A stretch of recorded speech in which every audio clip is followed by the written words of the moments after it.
certo. Porque, conquanto mais adiante ali se mencione que Pradana se funde na divindade, como todas as coisas, para ficar tão somente o Uno absoluto, durante o Pralaya, é aquele considerado como finito e imortal. Eis a tradução literal. Espírito Brahma Pradânica, aquilo era, e o comentarista interpreta a palavra composta como um substantivo, e não como um derivado que se empregou à guisa de atributo, isto é, como algo unido a Pradana. Deve-se ainda ter presente que o sistema purânico é dualista, e não evolucionista, e que a esse respeito muita coisa mais se encontrará, do ponto de vista esotérico, no sistema Sankhya, e mesmo no Mainavadharma Shastra, por muito que este último difira do primeiro. Assim, Pradana, inclusive nos Puranas, é um aspecto de Parabrahman, não uma evolução, e deve ser idêntico a Mu com acento circunflexo lá Prakriti Vedantina. Prakriti, em seu estado primário, é a Akasha, diz um sábio vedantino 539. É quase a natureza abstrata. O Akasha, portanto, é Pradana sobre outra forma, e como tal não pode ser o éter, o agente sempre invisível, que a própria ciência física corteja. Não é tampouco a luz astral. É, como já o dissemos, o número do sétuplo Prakriti. 538 Wilson, I, 23-24. 539 Fivriars of Theosophy, Pag. 169. 476. Diferenciado 540. A sempre imaculada mãe do filho que não tem pai que se torna pai no plano manifestado inferior. Pois Maat é o primeiro produto de Pradana ou Akasha, e Mat, a inteligência universal, cuja propriedade característica é Buddhi, outro não é senão o Logos, dando-se-lhe os nomes de Svara, Brahma, Bhava etc. 541. Em resumo, é o Criador ou a mente divina em sua função criadora, a causa de todas as coisas. É o primogênito. Dizem os Puranas que a Terra e Mat são as fronteiras externa e interna do universo, ou, em nossa linguagem, os polos positivo e negativo da natureza dual, abstrata e concreta, e acrescentam, deste modo, assim como as 7 formas, princípios, de Prakriti foram contadas de Maat para a Terra, assim, no período da dissolução elemental, Pratyahara, aqueles 7 voltam a entrar sucessivamente uns nos outros. O ovo de Brahma, Sarva, Manala, se dissolve com suas 7 zonas, Dvipa, 7 oceanos, 7 regiões etc. 542. São estas as razões por que os ocultistas não podem dar ao Akasha o nome de luz astral ou de éter. A sentença na casa de meu pai há muitas moradas pode ser comparada ao provérbio ocultista em casa de nossa mãe há 540. Na filosofia Sankhya, os 7 prakritis ou produções produtivas são Mat, Ankara e os 5 Tamatras. Veja-se Sankhya Karika 3, e o respectivo comentário. 541. Veja-se Língua Purana, seção 1ª, LXX, 12 seguintes, e vai o Purana, capitão 4, mas, sobretudo o primeiro Purana, seção 1ª, 8, 67 e 74. 542 Vishnu Purana, livro Vi, capitão Vi. Não há por que dizê-lo aos hindus, que sabem de cor os seus Puranas, mas é útil recordar aos nossos orientalistas, e aos ocidentais que consideram como autoridades as traduções de Wilson, que na tradução inglesa do Vishnu Purana ele incorreu em contradições e erros crassos. Neste assunto dos 7 prakritis ou das 7 zonas do ovo de Brahma, por exemplo, há 2 versões em completa divergência. No Vol. I. Pag. 40. Disse que o ovo é revestido exteriormente de 7 invólucros. Wilson interpreta assim, por água, ar, fogo, éter e ankara, embora não exista a última palavra nos textos sânscritos. E no Vol. V. Pag.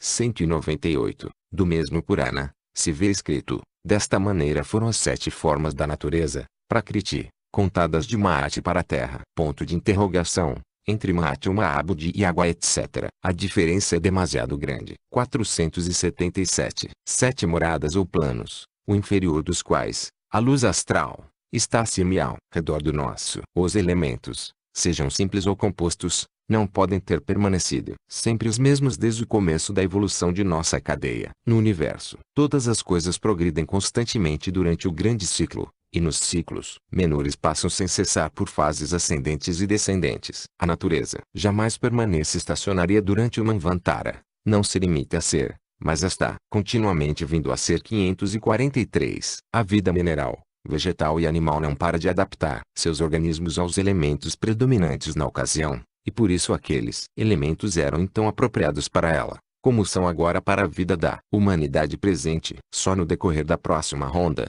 a quinta, é que o quinto elemento, o éter, o corpo grosseiro do Akasha, se assim podemos qualificá-lo, tornando-se uma coisa familiar da natureza para todos os homens, como para nós é o ar. Atualmente, deixará de ser o agente hipotético de tantas coisas, como hoje é considerado. E só durante aquela ronda serão suscetíveis de completa expansão os sentidos mais elevados, a cujo desenvolvimento e evolução o Akasha preside. Na ronda atual, conforme já tivemos oportunidade de dizer, e quando chegar o momento adequado, é possível que o mundo venha a familiarizar-se com o conhecimento parcial da permeabilidade, esta característica da matéria que deverá desenvolver-se ao mesmo tempo que o sexto sentido. Mas, com o elemento seguinte a ser acrescentado aos nossos recursos durante a próxima ronda, a permeabilidade se tornará uma característica tão manifesta da matéria que as 543 também assim é para o grande metafísico Hegel. Para ele a natureza é um perpétuo vir a ser. Este é um conceito puramente esotérico. A criação ou origem,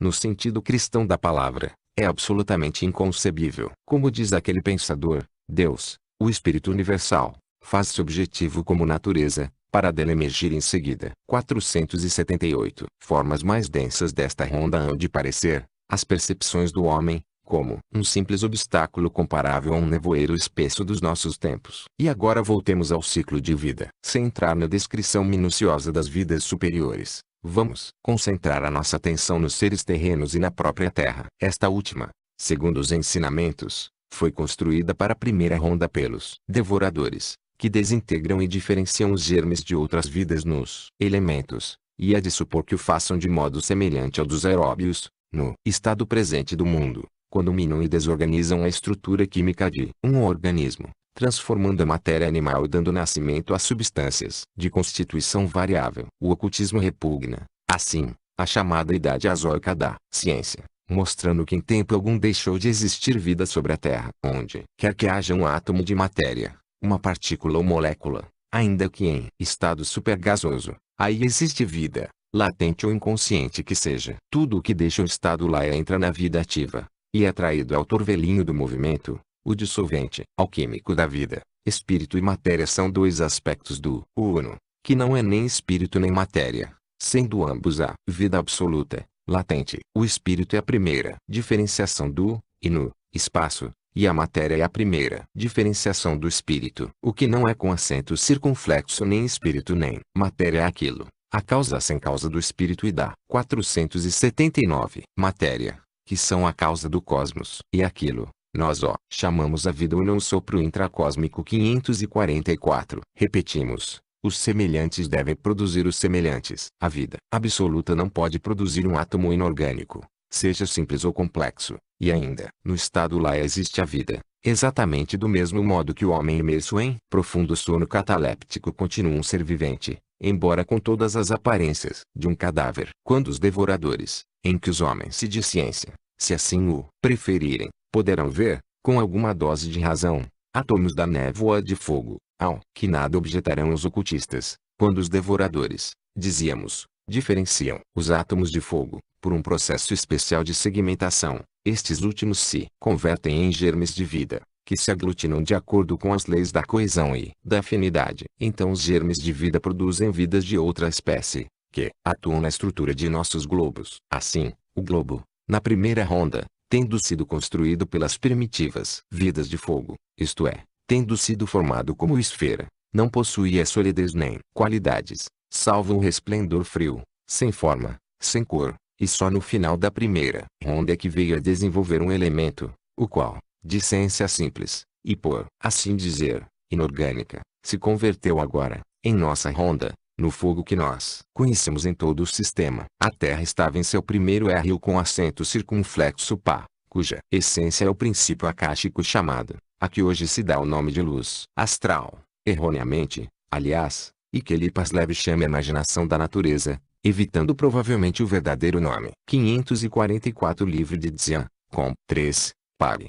18. 480. A respeito da luz astral, diz o mesmo Elipas Lev em seu prefácio a Historia Magi. É por meio desta força que todos os centros nervosos se comunicam secretamente entre si, dela nascem a simpatia e a antipatia, dela provém os nossos sonhos, e é ela que provoca os fenômenos da segunda vista e das visões extranaturais. A luz astral, operando sob impulso de vontades poderosas, destrói, coagula, separa, quebra e reúne todas as coisas. Deus a criou no dia em que disse, Fiat Lux. É dirigida pelos egrégoras, isto é, os chefes das almas, que são os espíritos da energia e da ação 545. Elipas Leve devia ter acrescentado que a luz astral, ou substância primordial, se é dela realmente que se trata, corresponde ao que, sob o nome de luz, lux, e segundo a explicação esotérica, é o corpo daqueles mesmos espíritos e sua própria essência. Nossa luz física é a manifestação em nosso plano e a radiação refletida da luz divina que emana do corpo coletivo daqueles que são chamados as luzes e as chamas. Mas nenhum outro cabalista jamais demonstrou tanto engenho e eloquência, como Elipas Leve, para amontoar contradição sobre contradição e acumular paradoxo sobre paradoxo, em uma mesma frase. Ele conduz o leitor através dos mais encantadores vales, para depois abandoná-lo sobre um rochedo estéril e deserto. Diz o comentário. 545 pág. 19. 481. É por meio das radiações dos 7 corpos das 7 ordens de Dhyanis que nascem as 7 quantidades distintas, elementos, cujo movimento e união harmoniosa produzem o universo manifestado da matéria. A segunda ronda traz a manifestação do segundo elemento, o ar, que asseguraria a vida contínua a quem o usasse em estado de pureza. Na Europa, somente 2 ocultistas o descobriram e dele fizeram, em parte, aplicação prática, embora sua composição sempre fosse conhecida entre os mais altos iniciados orientais. O ozônio dos químicos modernos é veneno, se comparado com o verdadeiro dissolvente universal, e deste nunca se poderia cogitar, se não existisse na natureza. A partir da segunda ronda, a Terra, até então um feto na matriz do espaço, principiou sua existência real. Já havia ela desenvolvido a vida individual senciente, seu segundo princípio. O segundo princípio corresponde ao sexto. O segundo é vida contínua, o outro, a vida temporal. A terceira ronda desenvolveu o terceiro elemento, a água, e a quarta transformou o fluido gasoso e a forma plástica do nosso globo na esfera material grosseira, revestida de uma crosta dura, em que hoje vivemos. BH com acento circunflexo me havia adquirido seu quarto princípio. Pode-se objetar que assim não foi observada a lei de analogia, em que tanto vimos insistindo. Puro engano. Só no fim do Manvantara, 482, depois da sétima ronda, é que a Terra, ao contrário do homem, alcançará a sua verdadeira e definitiva forma, o seu corpo concha. Tinha razão Eugênio Filaletos quando afirmava aos seus leitores, sob a sua palavra de honra, que ninguém ainda vira a Terra,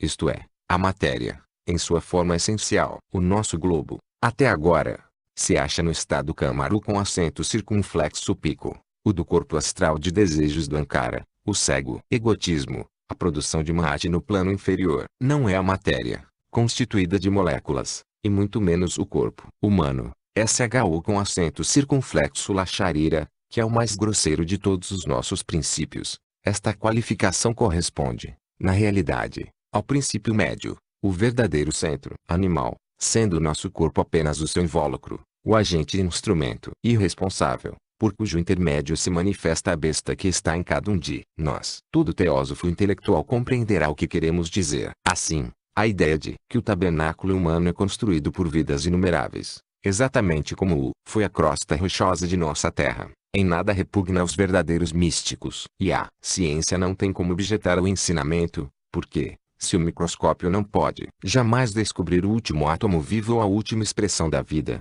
tal circunstância não basta para refugar a doutrina.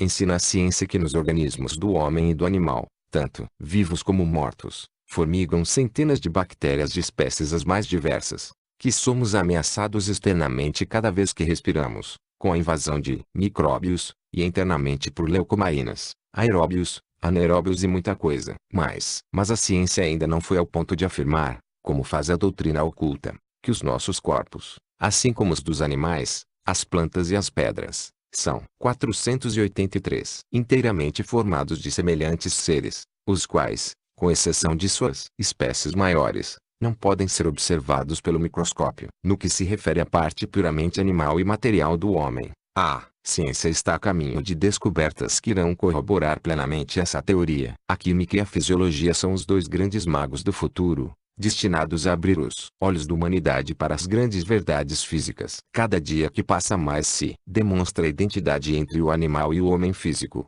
entre a planta e o homem, entre o réptil e a sua funa, a rocha, e o homem. Pois que há identidade entre os componentes físicos e químicos de todos os seres, a ciência química pode muito bem concluir que não existe diferença alguma entre a matéria de que se compõe o boi e a que forma o homem. Mas a doutrina oculta é muito mais explícita. Diz ela, não só a composição química é a mesma, senão que as mesmas vidas invisíveis infinitas e mais formam os átomos dos corpos da montanha e da margarida, do homem e da formiga, do elefante e da árvore que o abriga do sol. Toda partícula, chamem-na orgânica ou inorgânica, é uma vida. Todo átomo ou molécula no universo dá ao mesmo tempo a vida e a morte às formas, pois constrói, mediante agregação, os universos e os efêmeros veículos destinados a acolher as almas que transmigram, assim como destrói e muda eternamente as formas, despedindo as almas de suas habitações provisórias. Cria, mata, gera e extermina, traz à existência e aniquila este mistério dos mistérios,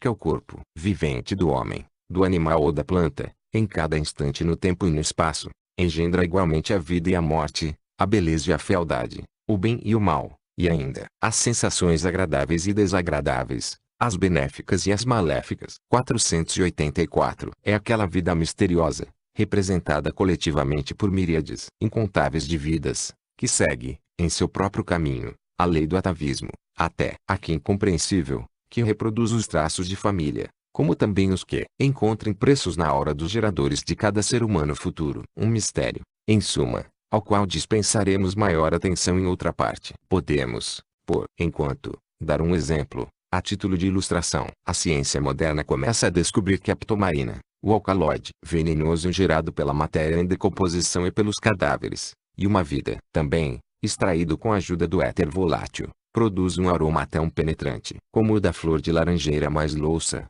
mas que, privado de oxigênio, esse mesmo alcaloide ora deixa evolar-se o mais agradável dos perfumes, que lembra o das flores mais delicadas, ora exala o mais repulsivo e nauseante dos odores. Suspeita-se que aquelas flores devem a ptomaína o seu agradável aroma. A essência venenosa de certos fungos é quase idêntica à peçonha da cobra da Índia, a mais mortífera das serpentes. Os sábios franceses Arnaud, Peltier e Villiers encontraram na saliva de homens vivos um alcaloide venenoso igual ao expelido pelo sapo, a salamandra, a cobra e o trigonocéfalo de Portugal. Provado está que um veneno dos mais letais, chame-se ptomaína, leucomaína ou alcaloide, é gerado pelos homens, animais e plantas vivas. Peltier também descobriu na carne fresca e nos miolos do boi um alcaloide de veneno, que ele denominou xantocreatinina, semelhante à substância extraída da saliva venenosa dos répteis. Supõe-se que os tecidos musculares, os mais ativos dos órgãos da economia animal,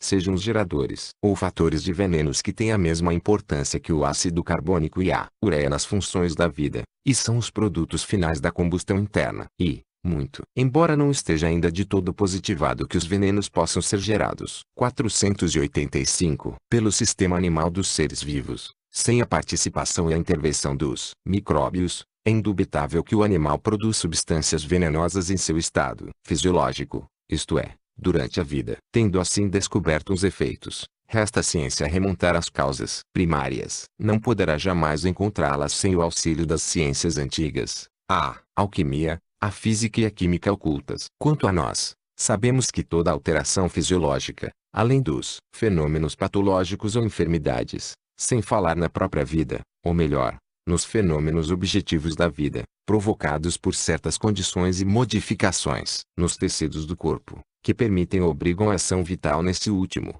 traço, sabemos que tudo isso se deve àqueles criadores e destruidores invisíveis, aos quais se dá o nome tão vago e genérico de micróbios. Poder-se-ia imaginar que essas vidas ígneas e os micróbios da ciência são a mesma coisa. Não são. As vidas ígneas constituem a sétima e a mais elevada subdivisão do plano da matéria 546, e correspondem, no indivíduo, à vida una do universo. Ainda que, unicamente nesse plano da matéria, os micróbios da ciência estão na primeira e mais baixa subdivisão do segundo plano, o do paranamaterial ou vida. O corpo físico do homem sofre uma completa mudança de estrutura a cada 7 anos, e a sua destruição e conservação devem-se às funções alternadas das vidas ígneas, como destruidores e construtores. São construtores sacrificando-se elas próprias, sob a forma de vitalidade, para conter a influência destruidora dos micróbios, e, proporcionando a estes o necessário, obrigam-nos, mediante esse freio, a construírem o corpo material e suas células. São destruidores quando o freio desaparece,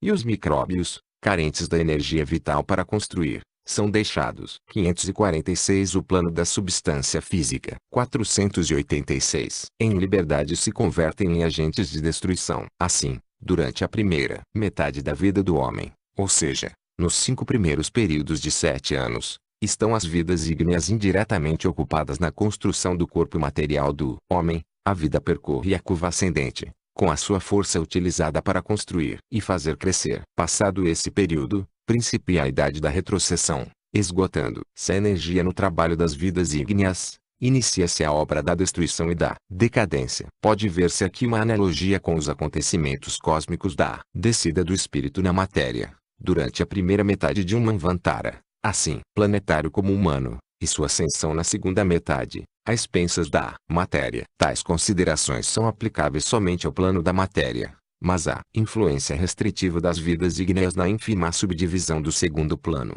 os micróbios, encontra a confirmação no fato, descrito na teoria de Pasteur, de que as células dos órgãos, quando lhes falta o oxigênio suficiente, se adaptam a esta situação e fabricam fermentos, os quais, absorvendo o oxigênio das substâncias com que entram em contato, as destroem. Deste modo começa o processo de destruição pela célula que priva sua vizinha da fonte de vitalidade, quando é insuficiente a provisão, e a ruína, uma vez iniciada, segue em progressão constante. Experimentadores como Pasteur são os melhores amigos dos destruidores, auxiliando-os, e seriam os piores inimigos dos construtores se estes últimos não fossem ao mesmo tempo destruidores. Seja como for, uma coisa é certa: o conhecimento das causas primárias e da essência última de cada elemento, de suas vidas, suas funções, propriedades e condições de alteração, constitui a base da magia. Paracelso foi, durante os últimos séculos da era cristã,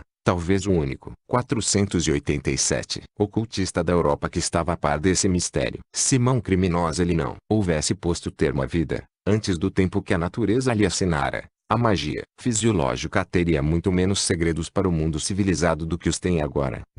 Mas, poder-se-á perguntar, que tem a ver a lua com tudo isso? Que relação tem o peixe, o pecado, e soma, a lua, da frase apocalíptica da estância, com os micróbios da vida? Com os micróbios, nada, exceto que estes se servem do tabernáculo de barro preparado para eles. Com o homem perfeito e divino, tudo, porque o peixe, o pecado e a lua constituem, unidos, os 3 símbolos do ser imortal. 547 Que estudo que podemos dizer? A autora não tem a pretensão de saber, a respeito desses estranhos símbolos, mais do que o que se pode inferir das religiões esotéricas, ou do mistério, talvez, que existe por trás do Avatar Matsya. Peixe, de Vishnu, do Onis Caldeu, do homem-peixe representado pelo signo imperecível do zodíaco, Pisces, e que o Antigo e o Novo Testamento fazem evocar nas figuras de Josué, filho de Num, o peixe, e Jesus, do alegórico pecado ou queda do espírito na matéria, e da lua, no que se relaciona com os antepassados lunares, os pitris. Por enquanto, talvez convenha lembrar ao leitor que, ao passo que os deuses lunares estavam associados, em todas as mitologias, e particularmente na dos gregos, com os nascimentos, por causa da influência da lua sobre as mulheres e sobre a concepção, o liame real e oculto do nosso satélite com a fecundação é até 547. Nota da tradução francesa, Vol. I. 4. A edição, 1924, pág. 258, um de nossos companheiros, da seção francesa da ST, no curso da revisão que se propôs fazer, juntamente com outro, na primeira edição da tradução francesa da Doutrina Secreta, indicou a Sra. Annie Besant uma retificação para ser levada a efeito nesta obra. A Sra. Besant, no número de outubro de 1905, pags. 167 e 168, da Theosophical Review, aprovou a retificação, manifestando-se nos seguintes termos: Um distinto correspondente francês me fez observar, a propósito das palavras que terminam a instância 7, parágrafo 5.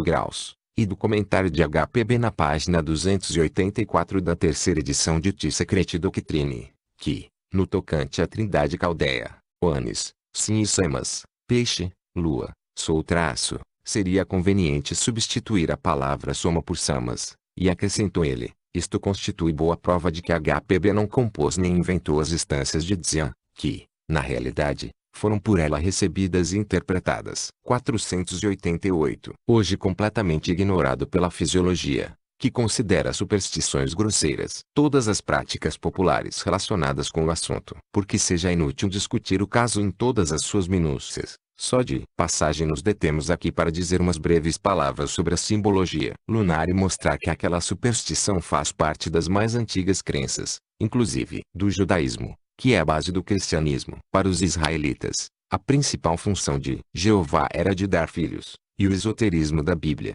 interpretado cabalisticamente, demonstra, sem sombra de dúvida, que o Sanctum Sanctorum do templo não era outra coisa senão o símbolo da matriz. Isso está hoje provado, de modo insofismável, pela leitura numérica da Bíblia em geral e do Gênesis em particular. A ideia, herdaram-na os judeus, certamente dos egípcios e hindus, pois o Sanctum Sanctorum está simbolizado pela Câmara do Rei na Grande Pirâmide. Para maior elucidação do assunto, e ao mesmo tempo salientar a enorme diferença no espírito da interpretação e no significado especial dos aludidos símbolos entre os antigos ocultistas orientais e os cabalistas judeus, encaminhamos o leitor à seção que trata do Sanctum Sanctorum no volume 4. O culto fálico não se desenvolveu senão após a perda das chaves que davam a real significação dos símbolos. Foi o último e o mais fatal desvio do caminho da verdade e do saber divino, para a via lateral da ficção. 548. Alçada à categoria de dogma por obra da falsificação humana e da ambição hierárquica. 548. A senhora Besante conclui a sua comunicação com estas linhas.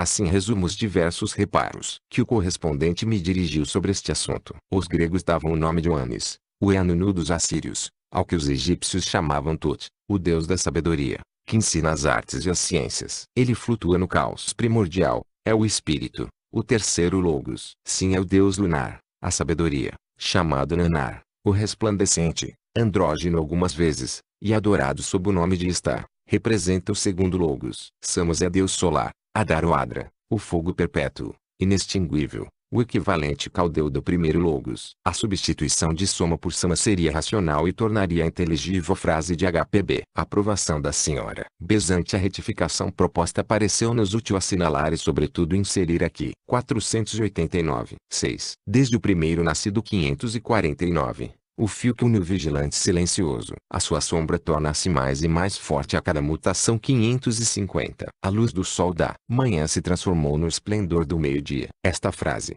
o fio que une o vigilante silencioso a sua sombra torna-se mais e mais forte a cada mutação, é outro mistério psicológico que encontrará sua explicação nos volumes 3 e 4. Por ora bastará dizer que o vigilante e suas sombras, sendo estas tão numerosas quanto as reencarnações da mônada, não constituem mais que o vigilante, ou divino protótipo, ocupa o degrau superior da escala, a sombra, o inferior. Por outro lado, a mônada de cada ser vivente, a menos que a torpeza moral deste venha a romper o laço, fazendo-o extraviar-se e perder-se na senda lunar, consoante a expressão oculta, é um Dianchuan individual, distinto dos outros, e com uma espécie de individualidade espiritual que lhe é peculiar. Durante um determinado Manvantara, o seu princípio espiritual, Atman, é, naturalmente, uno com o espírito universal único, Paramatman, mas o veículo, Van, que é o seu tabernáculo, Buddhi, faz parte integrante daquela essência dianchoânica. Nisso é que reside o mistério da ubiquidade,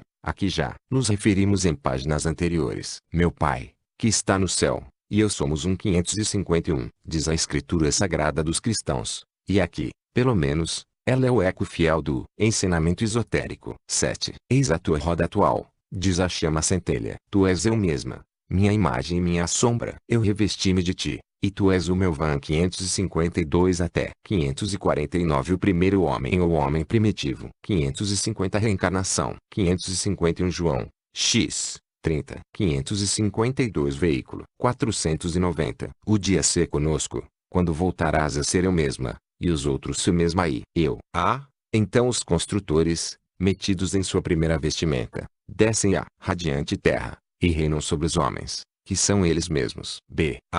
O dia em que a centelha retornará à chama, em que se dará a fusão do homem com o seu Dianchoa, eu mesmo e outros, tu mesmo e eu, como, diz a instância, significa que no Paranirvana, quando o Pralaya tiver reconduzido não só os corpos materiais e psíquicos, mas também os próprios egos espirituais, ao seu princípio original, as humanidades passadas, presentes e até mesmo futuras, assim como todas as coisas, não formarão mais do que uma só unidade. Tudo será reabsorvido pelo grande sopro, ou, em outras palavras, dar-se-á a fusão de tudo em Brahman, ou seja, na unidade divina. Será isso o aniquilamento, como pensam alguns, ou é ateísmo, conforme pretendem outros críticos, os que adoram uma divindade pessoal e creem num paraíso antifilosófico? Nenhuma nem outra coisa. Será mais que inútil insistir nessa questão de ver um suposto ateísmo no que é espiritualismo no mais alto sentido. Supor que o nirvana é aniquilamento, equivale a considerar também aniquilado um homem que está imerso em profundo sono,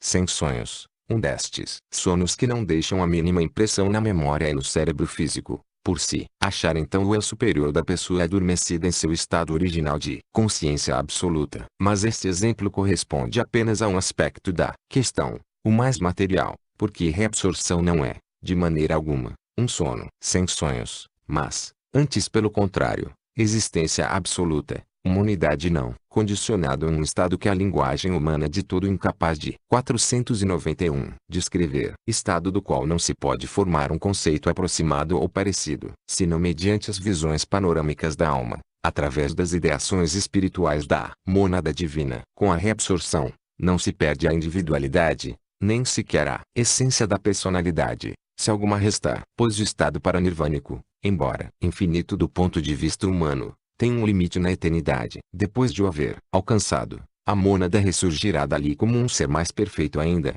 num plano muito mais elevado, para recomeçar o seu ciclo de atividade. A mente humana, em seu estado atual de desenvolvimento, pode apenas chegar a estas alturas do pensamento, não pode ir além. Vacila diante das bordas do absoluto e da eternidade incompreensíveis.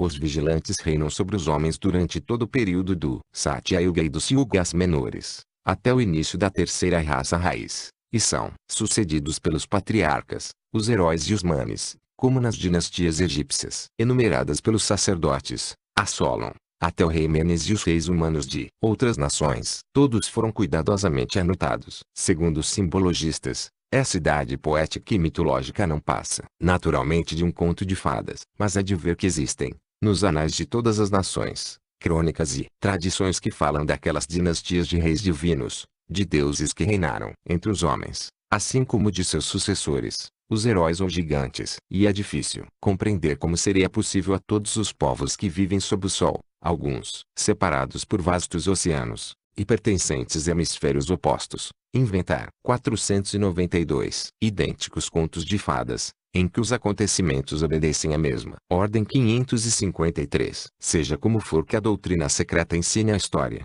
a qual, com ser esotérica e tradicional, não é menos digna de fé que a história profana assiste-nos o direito de sustentar as nossas crenças, tanto quanto um sectário religioso tem o de sustentar as suas, e um séptico as suas opiniões. E a doutrina secreta diz que os Dhyana Budas dos dois grupos superiores, a saber, os vigilantes e os arquitetos, deram reis e chefes divinos às múltiplas e diferentes raças. Os últimos destes governantes ensinaram à humanidade as artes e as ciências, e os primeiros revelaram as grandes verdades espirituais dos mundos transcendentes às monadas encarnadas que acabavam de deixar seus veículos nos reinos inferiores, e haviam, assim, perdido toda a lembrança de sua origem divina. Desse modo, como diz instância, descem os vigilantes sobre a radiante terra, e reinam sobre os homens, que são eles mesmos. Os reis concluíram o seu ciclo na terra e em outros mundos, nas rondas precedentes. Nos manvantaras futuros,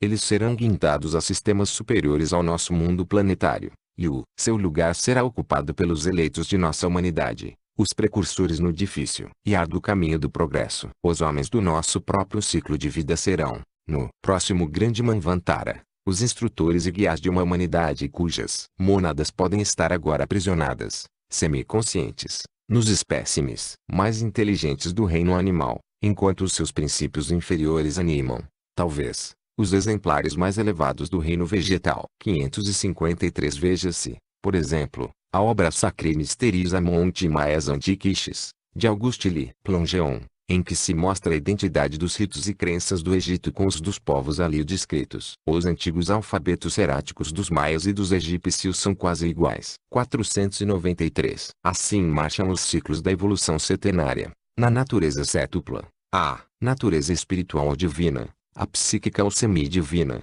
a intelectual, a passional, a instintiva ou cognicional, a semicorporal e a puramente material ou física. Todas elas evolucionam e progridem ciclicamente, passando de uma para outra, em um duplo sentido, centrífugo e centrípeto, uno em sua essência última, e cétuplo em seus aspectos. Destes, o inferior é, naturalmente, o que depende dos nossos 5 sentidos, que em verdade são 7, conforme mostraremos mais adiante, baseados nos mais antigos Upanishads. Isso em relação às vidas individual, humana, senciente, animal e vegetal, cada uma delas o microcosmo de seu macrocosmo superior. Dá-se o mesmo quanto ao universo, que se manifesta periodicamente, tendo por objetivo o progresso em conjunto das vidas inumeráveis, as inspirações da vida una, a fim de que, através do perpétuo vir a ser, cada um dos átomos deste mesmo universo infinito, passando do informe e do intangível, pelas complexas naturezas do semiterrestre, a matéria em plena geração,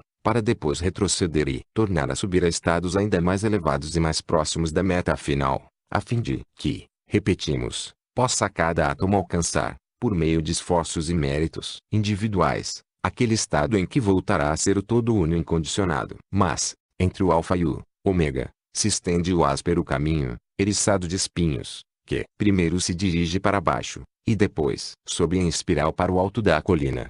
Sim, sem cessar, até alcançar o topo. 494. Ao iniciar a longa viagem, o peregrino está imaculado, descendo cada vez mais na matéria pecaminosa, e associando-se a cada um dos átomos do espaço manifestado, só depois de chegar ao fundo do vale da matéria, e de haver lutado e sofrido através de cada uma das formas do ser e da vida, pode ele identificar-se com a humanidade coletiva. Percorreu então a primeira metade do seu ciclo. Essa humanidade, ele a fez segundo a sua própria imagem, a fim de ganhar a senda do progresso, e subir sempre, até alcançar a sua verdadeira pátria, o Deus. Tem ainda que escalar, com o sofrimento, o caminho escarpado do Gólgota da vida. É o martírio da existência consciente de si mesma. Como Vishvakarma, tem que sacrificar-se, ele próprio, para redimir todas as criaturas, para ressuscitar, de entre as vidas múltiplas, a vida una. Então, a sua real ascensão para os céus, onde emerge na incompreensível existência e bem-aventurança absolutas do Paranirvana,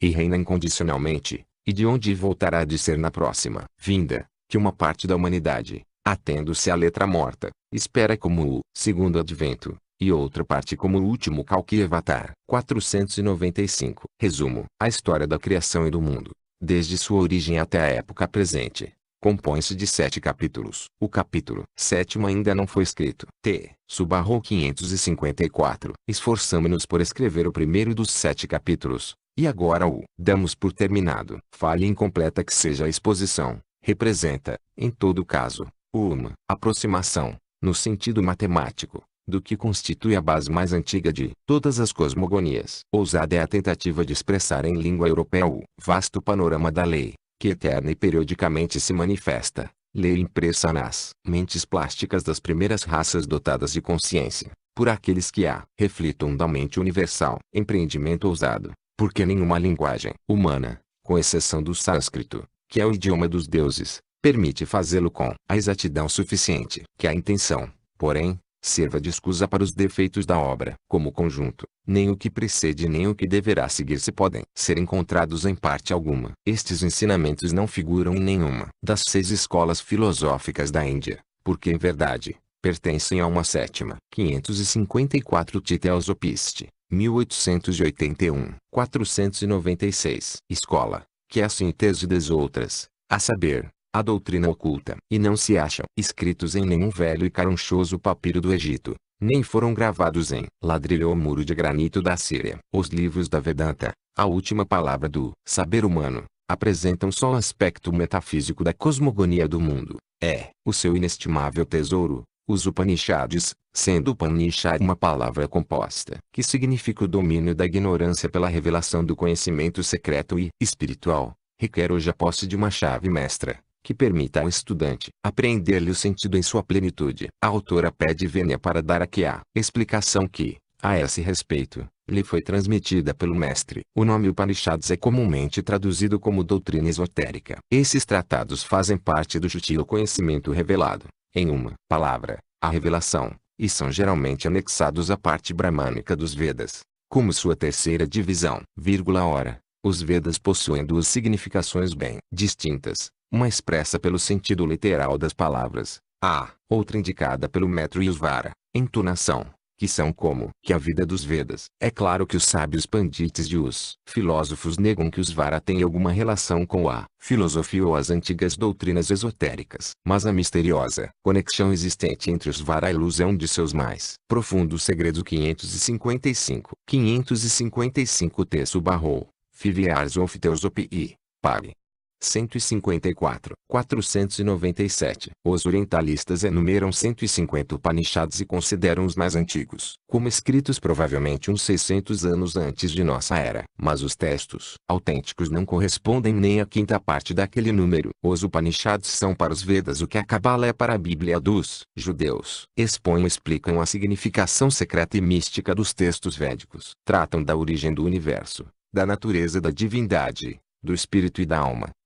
Também da relação metafísica entre a mente e a matéria. Em resumo, contém o princípio e o fim de todo o conhecimento humano, mas cessaram de o revelar desde os tempos de Buda. De outra forma, não poderiam os Upanishads ser considerados esotéricos, já que hoje se acham integrando os livros sagrados bramânicos, ao alcance de qualquer pessoa, inclusive dos mlechas, os sem casta, e dos orientalistas europeus. Mas há, em todos os Upanishads, indícios constantes e invariáveis de sua antiga origem, e que provam que algumas de suas partes foram escritas antes de o sistema de castas transformar-se na instituição tirânica que ainda perdura, que a metade de seus textos foi eliminada, sendo que alguns foram reescritos e abreviados. Os grandes mestres do conhecimento superior e os brahmanes vão ali constantemente aos reis kshatriyas, casta militar, para se tornarem seus discípulos. Observa com muita justeza o professor Cowell que os Upanishads respiram um espírito completamente diferente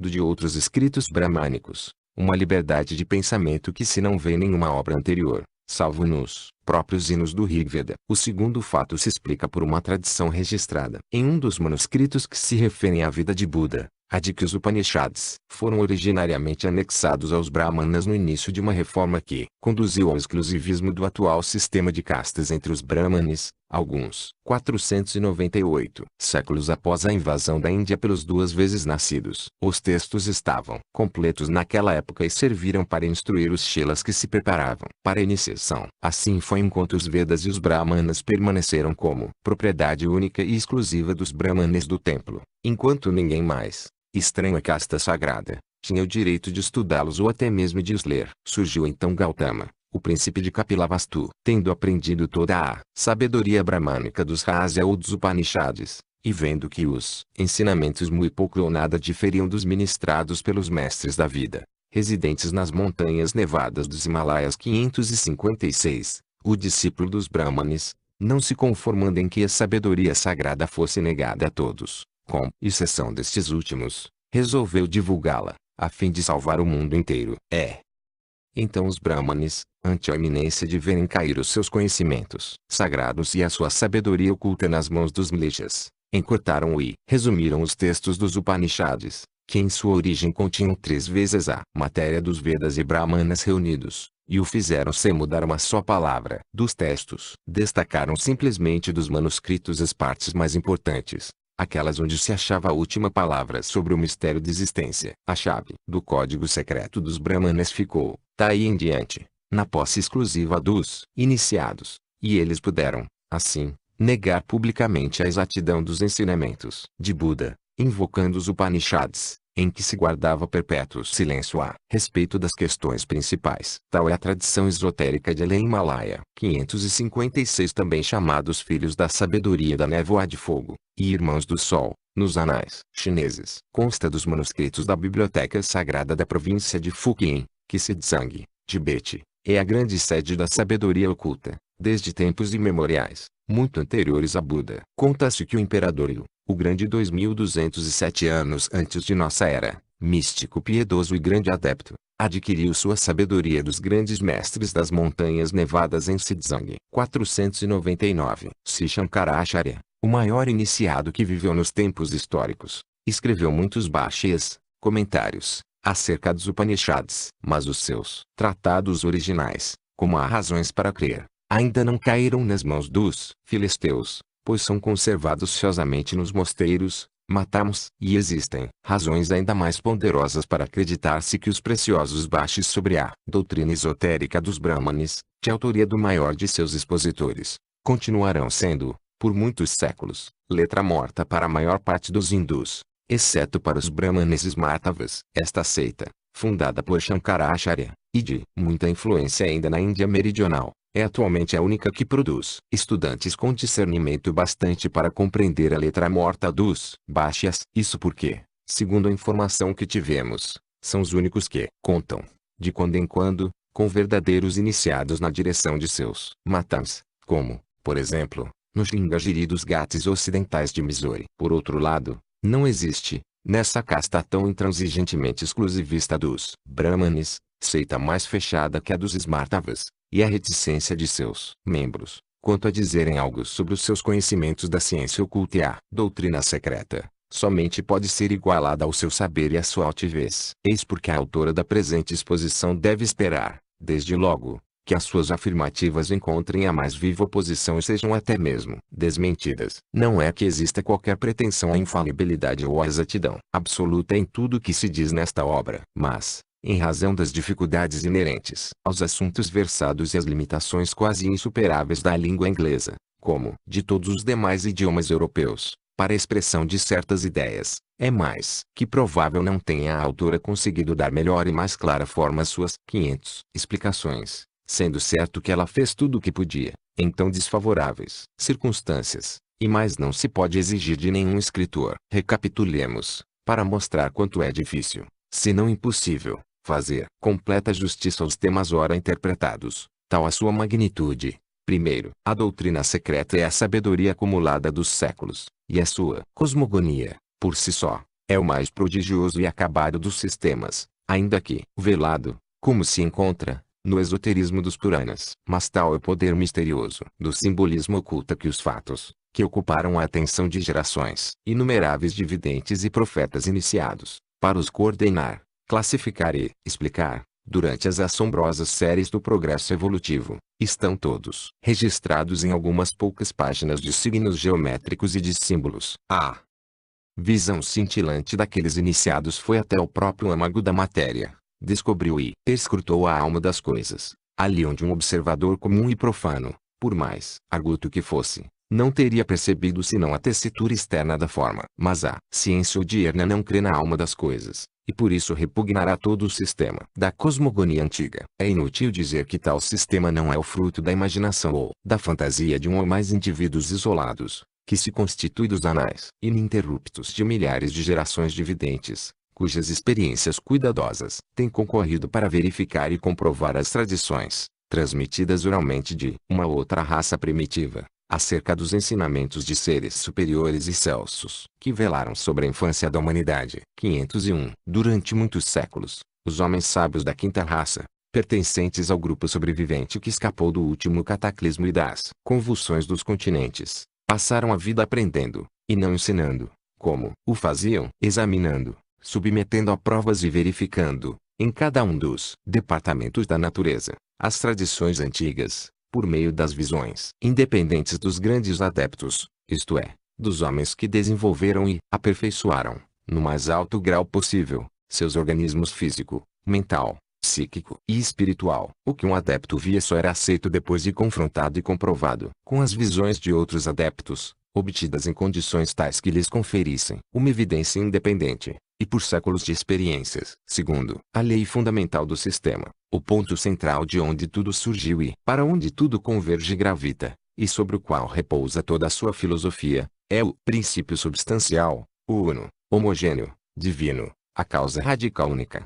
Alguns, cujas lâmpadas tinham mais brilho, foram guiados, de uma causa a outra causa, ao manancial secreto da natureza, e viram que deve existir um princípio primordial. Chama-se princípio substancial porque, convertendo-se em substância no plano do universo manifestado, que não passa de uma ilusão, continua a ser um princípio no espaço visível e invisível, abstrato, sem começo nem fim. É a realidade onipresente, impessoal, porque imanente em tudo e em 502. Cada uma das coisas. Sua impessoalidade é o conceito fundamental do sistema. Está latente em cada átomo do universo, e é o próprio universo 557. Terceiro, o universo é a manifestação periódica daquela essência absoluta e desconhecida. Dar o nome de essência é, contudo, pecar contra o espírito mesmo da filosofia. Porque, embora seja aqui o substantivo um derivado do verbo esse, ser, não pode haver identificação com nenhuma espécie de seres concebíveis pela inteligência humana. Define-se melhor dizendo que aquilo não é espírito nem matéria, mas ambos ao mesmo tempo. Para Brahman e Mu com acento circunflexo lá prakriti são na realidade se bem que apareçam como dois no conceito universal do manifestado, inclusive no do Logos Uno, ou manifestação primeira, em que, como explica o sábio autor das notas sobre o Bhagavad Gita, aquilo surge objetivamente, como Mu com acento circunflexo lá prakriti, e não como para Brahman, como seu véu, e não como a realidade una, que está por trás e é incondicionada e absoluta. Quarto, o universo, com tudo que nele se contém, é chamado Maya porque nele tudo é temporário, desde a vida efêmera do pirilampo até do sol. Comparado à eterna imutabilidade do Uno e à invariabilidade daquele princípio, o universo, com suas formas transitórias e sempre cambiantes, certamente não parecerá, ao espírito de um filósofo, valer mais que um fogo fato. Entretanto, o universo é suficientemente real para os seres conscientes que o habitam, e que são tão ilusórios quanto ele próprio. Quinto, tudo no universo,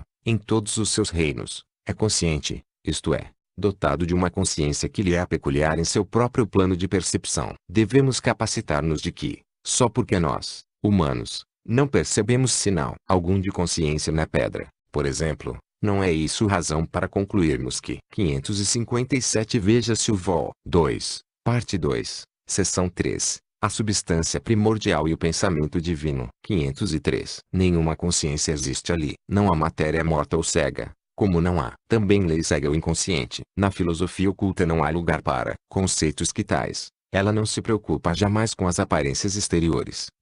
Ela tem mais realidade as essências numênicas que suas contrapartidas objetivas. Assemelha-se neste ponto aos nominalistas da Idade Média, para quem os universais eram as realidades, e os particulares só existiam nominalmente na imaginação do homem. Sexto, o universo é elaborado e dirigido de dentro para fora. O que está em baixo é como o que está em cima, assim no céu como na terra, e o homem, microcosmo e cópia em miniatura do macrocosmo, é o testemunho vivo desta lei universal e do seu modus operandi. Observamos que todo movimento externo, ação ou gesto, quer seja voluntário ou mecânico, mental ou orgânico, é precedido e produzido por um sentimento ou emoção interna, pela vontade ou volição, e pelo pensamento ou mente. Pois que nenhum movimento ou alteração exterior, quando é normal, se pode verificar no corpo externo do homem, sem que o provoque um impulso interno, comunicado por uma daquelas três funções. Assim também sucede no universo externo ou manifestado. Todo o cosmos é dirigido, vigiado e impulsionado por uma série quase interminável de hierarquias de seres sencientes, cada qual com uma missão a cumprir, e que, seja qual for o nome que lhes dermos, de anjos ou anjos, são os mensageiros exclusivamente no sentido de agentes das leis kármica e cósmica. Variam ao infinito os seus respectivos graus de consciência e de inteligência, e chamar espíritos puros a todos eles, sem qualquer toque terrestre. Aquele toque que o tempo costuma imprimir em suas presas, é simplesmente uma. 504. Licença poética. Porque cada um destes seres, ou foi um homem num Manvantara anterior, ou vai ser no atual ou em Manvantara futuro. Quando não são homens incipientes, são homens aperfeiçoados, e, em suas esferas superiores e menos materiais, não diferem moralmente dos seres humanos terrestres senão em que se acham livres do sentimento da personalidade e da natureza emocional humana, duas características puramente terrenas. Os últimos, isto é, os aperfeiçoados, estão para sempre libertos daquele sentimento, porquanto, a. já não possuem corpos carnais, este peso que entorpece a alma, b. não encontrando obstáculos do elemento espiritual puro, ou estando mais livre, são menos influenciados por Maya que o homem, a não ser que este seja um adepto, isto é, capaz de manter completamente separadas suas duas personalidades, a espiritual e a física. As mônadas incipientes, por nunca terem possuído corpos humanos, não podem experimentar nenhum sentimento de personalidade ou de egoísmo, sendo o que se entende por personalidade uma limitação e uma relação, ou, conforme a definiu Coleridge, a individualidade existente por si mesma, tendo, porém, uma natureza como base. A palavra não pode obviamente aplicar-se a entidades não humanas, mas, tal como atestam gerações de videntes, nenhum daqueles seres, superiores ou inferiores, possui individualidade ou personalidade como entidade separada, no sentido em que o homem afirma, eu sou eu, e não o outro. Por outras palavras, eles não têm consciência daquele separatividade tão característica que se observa nos homens e nas coisas da terra. A individualidade é um traço distintivo de suas respectivas hierarquias, e não de suas unidades, e esse traço varia somente com a categoria do plano a que pertencem as mesmas hierarquias. Quanto mais próximo da região da homogeneidade e do divino, tanto 505 mais pura e menos acentuada é a individualidade da hierarquia. São seres finitos sob todos os aspectos, salvo no tocante aos seus princípios superiores, as centelhas imortais, que refletem a chama divina universal, individualizados e separados tão só nas esferas da ilusão, por uma diferenciação que é tão ilusória quanto o resto. São seres viventes, porque são correntes projetadas da vida absoluta sobre a tela cósmica da ilusão, seres nos quais a vida não pode extinguir, se antes que esteja extinto o fogo da ignorância naqueles que sentem essas vidas. Tendo surgido a existência sob a influência vivificante do raio incriado, reflexo do grande sol central que cintila sobre as praias do rio da vida, há neles o princípio interno, que pertence às águas da imortalidade, embora sua vestimenta diferenciada seja tão perecível como o corpo do homem. Tinha, pois, razão Jung ao dizer que os anjos são homens de uma ordem superior. E nada mais. Não são os anjos ministros nem protetores, não são tampouco arautos do Altíssimo, e muito menos os mensageiros da ira de Deus, criados pela imaginação do homem. Pedir a proteção deles é tão insensato quanto supor que se possa capitalizar simpatia mediante qualquer espécie de propiciação, pois eles, do mesmo modo que os homens, são criaturas sujeitas à imutável lei kármica e cósmica. A razão é óbvia. Não possuindo nenhum elemento de personalidade em sua essência, não podem ter nenhuma das qualidades pessoais que os homens atribuem, nas religiões esotéricas, ao seu Deus antropomórfico, um Deus ciumento e exclusivista que se regozija e se enraivece, que se compraz com os sacrifícios e que é mais despótico em sua vaidade do que qualquer homem astuto e finito. 506. O homem, sendo um composto das essências de todas aquelas hierarquias celestes, pode, como tal, alcançar um grau superior, em certo sentido,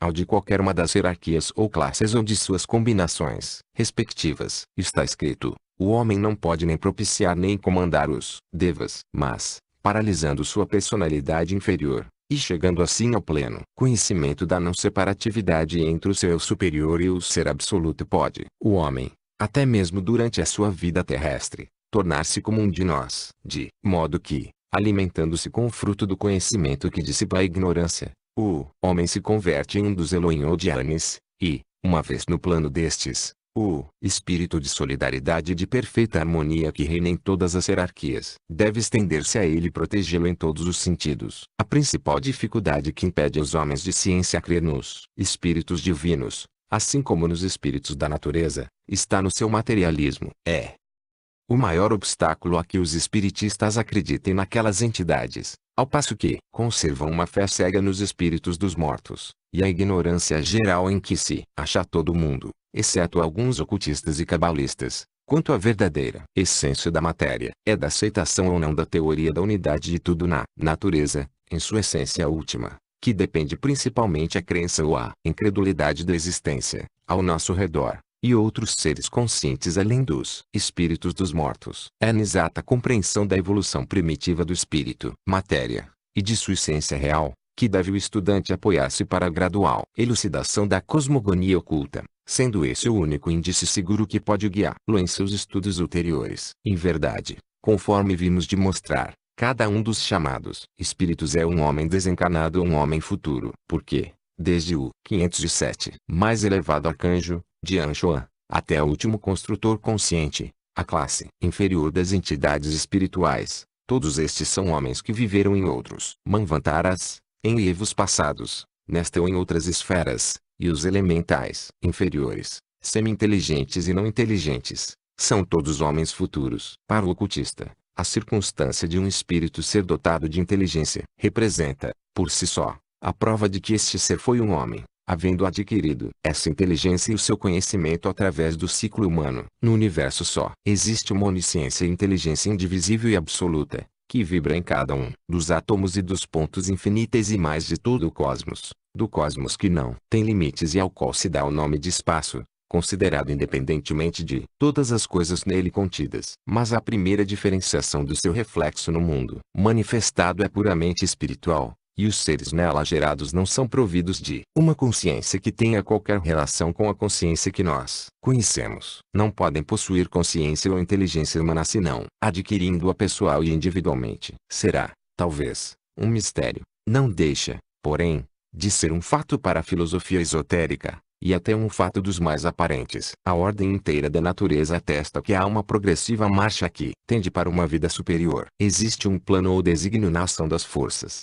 inclusive aquelas que parecem as mais cegas. O processo integral da evolução, com suas adaptações intermináveis, é uma prova disso. As leis imutáveis que eliminam as espécies fracas, para dar lugar às fortes, e que asseguram a sobrevivência dos mais aptos, por cruéis que sejam em sua ação imediata, cooperam todas no sentido da grande meta final. O fato mesmo de que ocorrem adaptações, de que os mais aptos são os que sobrevivem na luta pela existência, demonstra que a chamada natureza inconsciente é, na realidade, um complexo de forças manejadas por 508 seres semi-inteligentes, elementais, sob a direção de elevados espíritos planetários, de Anshoans, que formam coletivamente o verbo manifestado do Logos não manifestado, constituindo ao mesmo tempo a mente do universo e sua lei imutável. A natureza, tomada em seu sentido abstrato, não pode ser inconsciente, sendo, como é, a emanação da consciência absoluta e,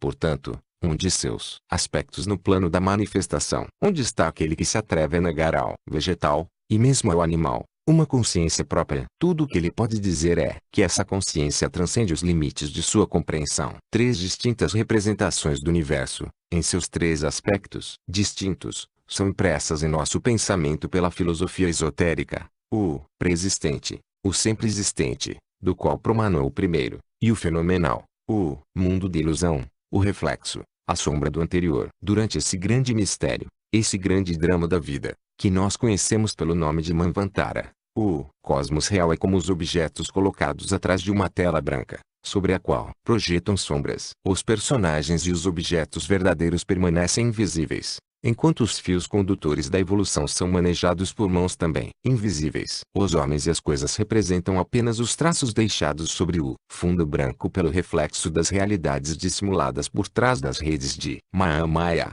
a grande ilusão. Assim o ensinaram todas as filosofias e todas as religiões, pré-diluvianas como pós-diluvianas, na Índia e na Caldeia. Assim o ensinaram os sábios da China e os da Grécia. Nos dois primeiros países aqueles três universos eram simbolizados, nos ensinamentos esotéricos, pelas três trindades que emanam do eterno germe central e com ele constituem uma unidade suprema, a tríade inicial, a manifestada e a criadora, ou os três em um. A última, 509, não é senão o símbolo, em sua expressão concreta, das duas primeiras, que são ideais. Aí está porque a filosofia esotérica supera a necessidade desta concepção puramente metafísica, e só o primeiro universo chama o sempre existente. Tal é a opinião de cada uma das seis grandes escolas da filosofia hindu. 558, os seis princípios daquele corpo unidade da sabedoria, do qual a gnose, o conhecimento oculto, é o sétimo. A autora destas linhas espera que, por superficial que tenha sido a elaboração dos comentários das sete instâncias, seja o suficiente, nesta parte cosmogônica da obra, para mostrar que os ensinamentos arcaicos são, em sua própria esfera, mais científicos, no moderno sentido da palavra, do que outra qualquer escritura antiga, considerada e julgada no seu aspecto esotérico. Como, porém, e já os declaramos anteriormente, esta obra silencia muito mais coisas do que as que expõe. Convidamos o estudante a que utilize sua própria intuição. O nosso principal escopo é esclarecer alguns ensinamentos que já vieram à luz, por vezes muito incorretamente, a nosso pesar, suplementar com informações adicionais, se quando possível, os conhecimentos antes sugeridos, defender a nossa doutrina dos ataques violentos do sectarismo odiano, e muito especialmente do materialismo destes últimos tempos, tantas vezes rotulado erroneamente de ciência, quando em verdade só as palavras sábios e semi-sábios deveriam ter a responsabilidade das inúmeras teorias ilógicas apresentadas ao mundo. Em sua grande ignorância, o público, ao mesmo tempo que aceita cegamente tudo o que provém das autoridades, e julga de seu dever considerar como fato comprovado todo ditame oriundo de um homem de ciência, o 558 Nyaya, Vaisheshika, Sankhya, Yoga, Mimamsa e Vedanta. 510. Público, dizíamos, habituou-se a zombar de tudo o que dimana de fontes pagãs. Por esse motivo, e como os sábios materialistas só podem ser combatidos com suas próprias armas, as da controvérsia e da discussão, julgamos conveniente inserir em cada volume um apêndice 559, em que são contrastadas as respectivas opiniões para mostrar como até as grandes autoridades podem errar. Frequentemente, acreditamos que seja útil e eficaz pôr em relevo os pontos fracos de nossos adversários e demonstrar como seus repetidos sofismas, que se pretende passar por dieta científico, são inexatos. Nós nos apoiamos em Hermes e, na sabedoria hermética, em seu caráter universal. Eles se apoiam em Aristóteles, contra a intuição e a experiência dos séculos, imaginando que a verdade é propriedade exclusiva do mundo ocidental. Daí a